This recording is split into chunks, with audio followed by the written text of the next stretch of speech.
Dan dalam ketakutan yang besar itu Musa berkata, "Jangan takut."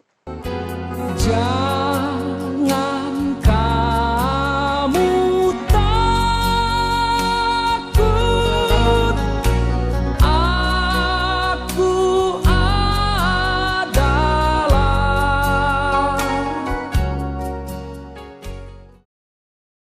Salam sejahtera dalam kasih Tuhan kita Yesus Kristus.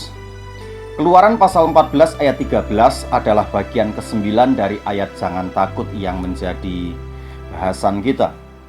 Tetapi berkatalah Musa kepada bangsa itu, "Janganlah takut, berdirilah tetap dan lihatlah keselamatan dari Tuhan yang akan diberikannya hari ini kepadamu. Sebab orang Mesir yang kamu lihat hari ini tidak akan kamu lihat lagi untuk selama-lamanya." Orang Israel sedang berkemah di Pihahirot. Mereka sedang dalam sebuah euforia besar mengingat mukjizat yang baru saja mereka saksikan. 10 hukuman Allah atas Mesir, jarahan besar harta Mesir, terbebas dari perbudakan, dan kini sedang menuju ke sebuah tanah perjanjian yang berlimpah susu dan madu. Euforia ini tentu bukan saja milik orang Israel, tetapi juga milik pelbagai bangsa yang turut bergabung dalam barisan itu. Sayang, kegembiraan ini tidak berumur lama.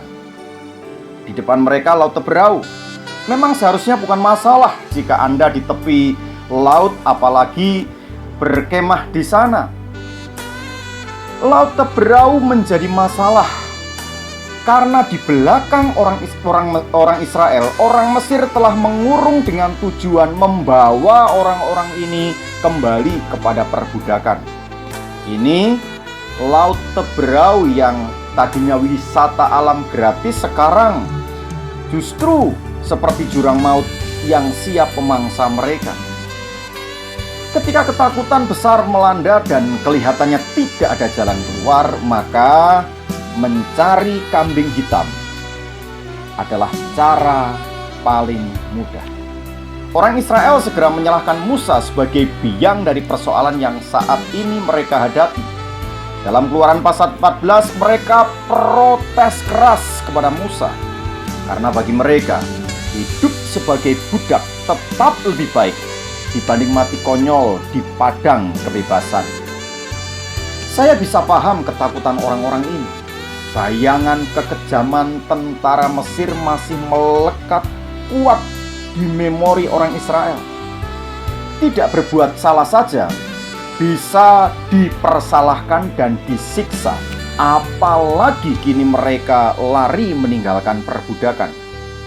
Sebuah kesalahan besar dengan hukuman yang tidak terbayangkan, trauma yang tidak mudah hilang. Bapak Ibu yang saya kasihi, jika saudara memiliki trauma yang tidak segera dibereskan, itu akan sangat mempengaruhi seluruh kehidupan Anda. Banyak orang yang sampai dewasa selalu mencari alibi untuk sebuah pembenaran atas kesalahannya. Orang ini cenderung melemparkan kesalahan pada orang lain, atau tadi yang saya sebut hobi mencari kambing hitam. Sangat besar kemungkinan masa kecilnya selalu diposisikan salah, dan saat itu dia mencari alasan untuk sebuah tindakan dan berusaha melemparkan kesalahan kepada orang lain. Dan dalam ketakutan yang besar itu Musa berkata, "Jangan takut." Ketika jalan kelihatannya buntu, sesungguhnya pintu surga selalu terbuka. Kisah yang hampir serupa dialami oleh Daud ketika ada di Gua Adulam. Daud mengalami jalan buntu, kiri, kanan, atas, bawah. Ada dinding goa, sementara di depan mulut goa ada tentara Saul yang siap menghabisi Daud. Tetapi Daud memiliki pengharapan kepada Tuhan. Jika masalah Anda kelihatannya tidak mungkin terpecahkan, hidup Anda seperti berada di ujung tanduk, lihat dan berharaplah ke atas. Dia dari surga berkata, "Jangan takut." Apakah Anda saat ini mengalami jalan buntu itu? Tundukkan kepala. Kami tidak dapat melakukan hal lain ketika sebuah masalah begitu mengurung dan situasi menjadi rumit. Hamba berdoa kalau ada di antara pemirsa yang saat ini menghadapi jalan buntu, kiranya surga bergerak ya Bapa, karena hamba percaya pintu surga tidak pernah tertutup untuk kami.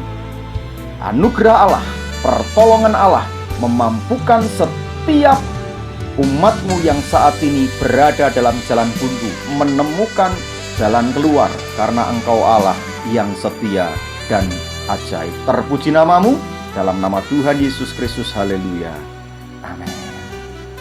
Tuhan Yesus memberkati kita semuanya.